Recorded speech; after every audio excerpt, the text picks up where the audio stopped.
Welcome to the Slop Farm. Enjoy the video. You're starting now. Make sure you're signed into your Google account and connected to Wi-Fi if you want to save data. Once done, unlock the device and open Google Play Store. Tap your profile icon in the top right. You're taking the first actionable step to reach app settings quickly.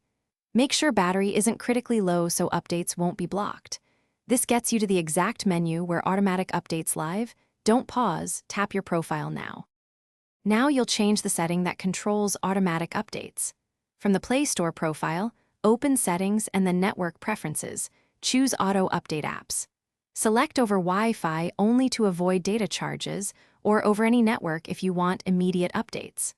Once selected, individual app pages also offer a three-dot menu to enable or disable auto update per app.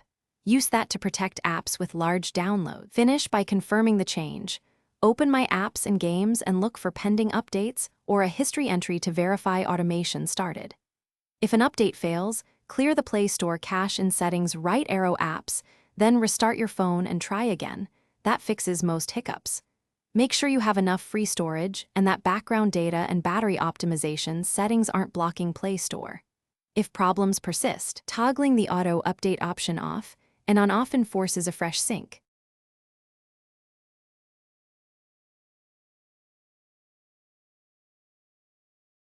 Thanks for watching.